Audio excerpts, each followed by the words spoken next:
Hello everyone, আমি তোমাদের সকলের প্রিয় সমাজশ্রী। তাহলে চলো প্রতিদিনের মতন আজকের ব্লগটা তাহলে শুরু করা যাক। আর আজকের ভিডিওটা কিন্তু আমি একদম সকাল থেকে শুরু করলাম। দেখো সকাল সকাল কিন্তু খাওয়া দাওয়া কমপ্লিট করে নিয়েছিলাম, আর অন্য দিনের মতন কিন্তু আজকেও ডিম সিদ্ধ আর ডিম পোচ করে কিন্তু সকালের খাওয়াটা সেরে নিলাম। খাওয়া দাওয়া কমপ্লিট করে কিন্তু রেডি হয়ে নিয়েছিলাম, আর রেডি হয়ে কিন্তু বেরিয়ে পড়েছিলাম। আজ গিয়েছিলাম মনা যেহেতু একটু নার্সারিতে গিয়েছিল ওর কিছু দরকারি ফুল গাছ কেনার জন্য, আর তার সাথে কিন্তু আমিও গিয়েছিলাম। জানো তো আমারও না ফুল গাছ লাগাতে খুব ভালো লাগে, কিন্তু আমাদের বাড়িতে কোনো রকম জায়গা নেই ফুল গাছ লাগানোর জন্য, তার জন্য কিন্তু আমি লাগাতেও পারছি না। দেন দেখো এখানে কিন্তু আমি বেশ কয়েকটা ফুলের ক্লিপ তুলেছিলাম, সেটাই তোমাদের সঙ্গে শেয়ার করছিলাম। অথচ এখানে কিন্তু একটা ফুলেরও নাম জানি না আমি। তোমরা কে কি জানো সেটা কিন্তু আমাকে অবশ্যই কমেন্ট বক্সে জানিয়ে দিও। বেশ খানিকক্ষণ ওখানে সময় কাটিয়ে তারপর কিন্তু আমরা বেরিয়ে পড়েছিলাম বাড়ি যাওয়ার জন্য।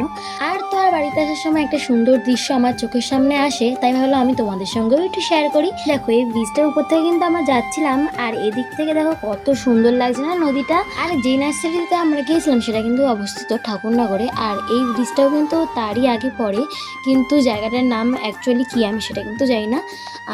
তো যাই হোক, ঠাকুরনগর থেকে তোমরা কে কেমন ভিডিও দেখো সেটা কিন্তু আমাকে অবশ্যই কমেন্ট বক্সে জানিয়ে দিও। আর তো তোমার সাথে কথা বলতে বলতে আমি কিন্তু চলে আসি বাড়িতে, আর বাড়িতে এসে কিন্তু স্নান টান করে পুজোটাও দিয়ে নিয়েছিলাম। পুজো দেওয়া কমপ্লিট হয়ে যাওয়ার পর তারপর কিন্তু আমি বসে পড়েছিলাম দুপুরবেলা খেতে।